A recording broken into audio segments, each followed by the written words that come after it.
Music just turns me on. It's DJ Sonique.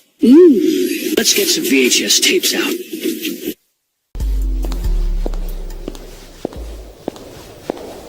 Here's another blast from the past. My next guest is, of course, one of the few real rock legends.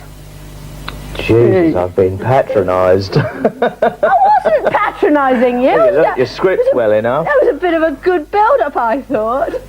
Well, it's one of the few people in the world who would have taken on God Save the Queen and rewritten it, and also now has written this fantabulous book that I haven't actually read, but I've read the back flap, and that was good enough. Used to be Johnny Rotten, but now is John Lyndon. Well, I'm still rotten to the core. Are you? Just oozing with it. Well, check the book out. I mean, nobody gets off lightly in here. This is a take-no-prisoners affair, I'm afraid. So how did you... I had Holly Johnson on recently who'd written his autobiography, and he'd had it cut to ribbons because they wouldn't let him say anything about anyone. How did you get away with being so brutal? Because everything I say is the truth. I mean, I've had lawyers go through this with a fine-tooth comb. It's not hearsay. It cannot be debated. This is completely factual, apart from the few opinions that litter the damn thing. Who do you think you've been hardest on? Myself, for beginners, my closest friends, my ex-business associates, the entire human race. Do you think the title might put people off slightly?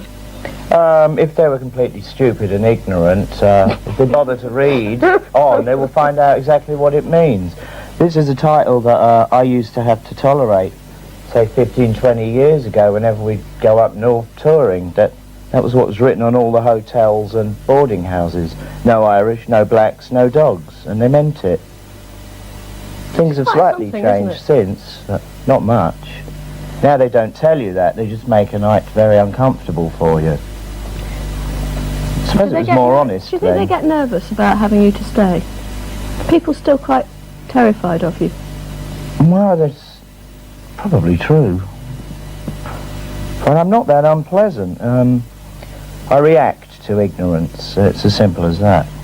If you're nice to me, I can be nice back. But I don't create these situations.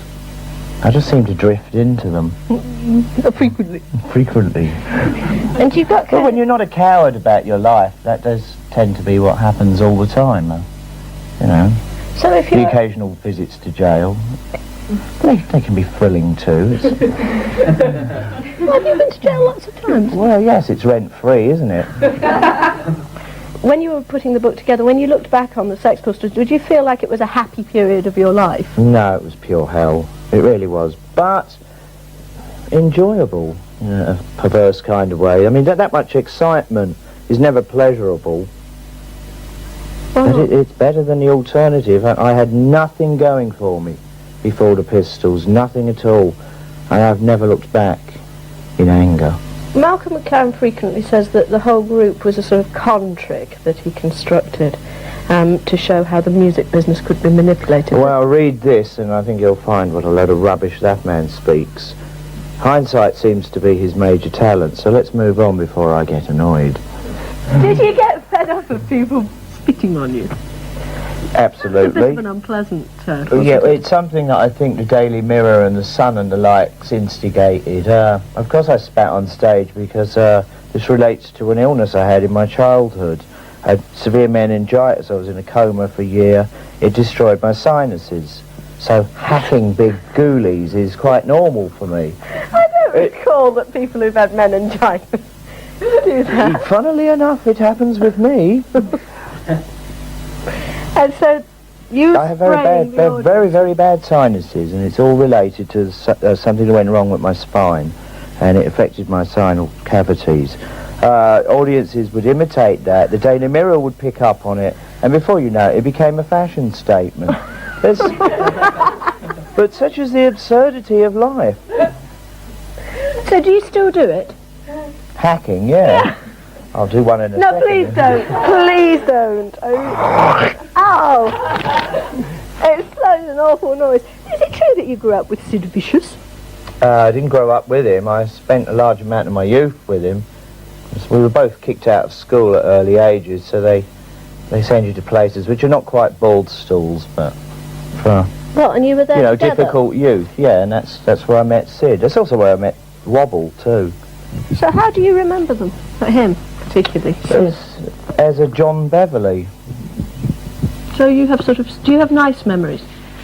Yeah, he was a very good friend of mine. A bit stupid and a bit easily led, but that's how I like most of my friends to be. I prefer boys to be like that as well. Different reasons, I hope. Do you think that his death sort of made him into a kind of tragic hero? I think his heroin addiction was turned into something glamorous, which I find disgusting. You know, that, if I'm going to get on my moralistic high horse, I would find very, very sinful. And, well, it's in there somewhere in the middle of the book. Do you think that Sid's ashes, you've got a theory, haven't you, about his ashes? That they're sort of in the air conditioning somewhere? This is what I was told. Well, who am I to doubt rumour and myth and legend? Well, apparently his mother, on the way back from America after he was cremated, dropped the ashes at Heathrow Airport, so Sid is now blowing around the air vents. It's a kind of a very good way to go. It's rather a good sort of end, isn't it, really? It's been very lovely to be on the bed with you. Oh, no, I'm not bad, am I? No, you were great. This is Channel 4 and you're watching The Big Breakfast.